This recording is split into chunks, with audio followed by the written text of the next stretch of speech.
anglès en general. Sí. Álvaro Soler, t'ha agradat? A part de tenir una cançó amb David Bisbal? No, avui en el desconcert apaguem la música de fons. Pago tot, perquè faré una declaració, que és que avui declaro a Álvaro Soler el meu arxienemic. Ala! Però si és molt maco l'Álvaro Soler. Et porto 4 punts pels quals a Álvaro Soler he decidit, com si fos això una pel·lícula de Marvel, Sí? que sigui el meu arxienemic. Vale, per què? Número 1, es diu Álvaro Tauchert Soler. Vale? Té el seu pare alemany i per això té aquest cognom, aquest primer cognom. I bueno, jo tinc el meu pare de la República Txeca, per això em dic David Checa Cardona. I no em faig dir David Cardona. Per què? Perquè això seria escollir el camí fàcil, Josep, i jo no sóc un covard. És curiós que sigui de la República Txeca i es digui Txeca, el teu pare. Era molt inventat, però Ja. que queda guai. Apurat. Vale. Número 2. Parla diversos idiomes, com l'alemany, l'anglès, el francès, l'italià i el japonès. Ja. Jo parlo l'idioma del carrer, Josep. I per això sóc menys? No sóc menys, encara que el senyoret Álvaro Soler em vulgui fer veure que sí. És molt fort, que aquest tio parla 8 o 9 idiomes. Sí, i parla 8 o 9 idiomes pel punt 3, i és que va viure durant 7 anys a Tòquio. Saps de qui seria el somni de ni que sigui estar un dia a Tòquio? Quin? Meu.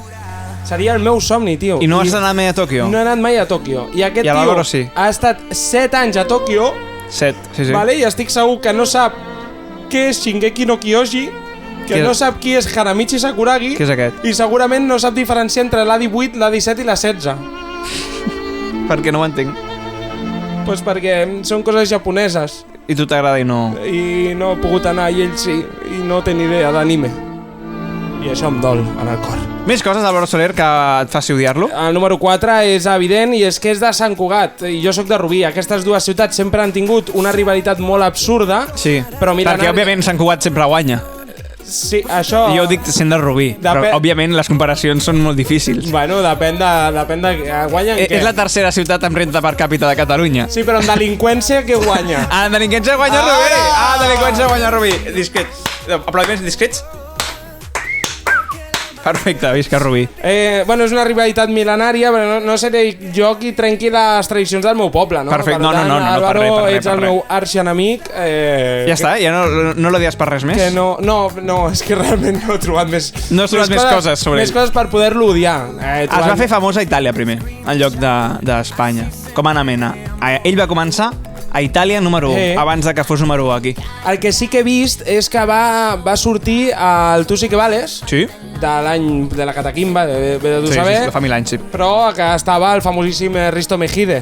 Aquest ha estat a tots els... Està tot els realities del món, de jurat. Sí, no sap fer res més. Aleshores li va dir que sí, a l'Álvaro Soler. Li va dir, tu sí que vales. Fort, és veritat, va anar tu sí que vales. Aleshores, tu creus que vale? Quina nota li fiques? Ja que avui t'ha caigut malament perquè hi ha coses que et molesten de la seva personalitat, encara que sigui un tio encantador. Sí, segurament és un tio encantador, però és el meu arxienemic.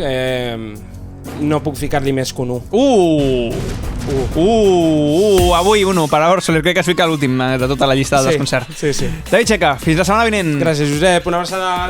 De 8 a 10, Backstage.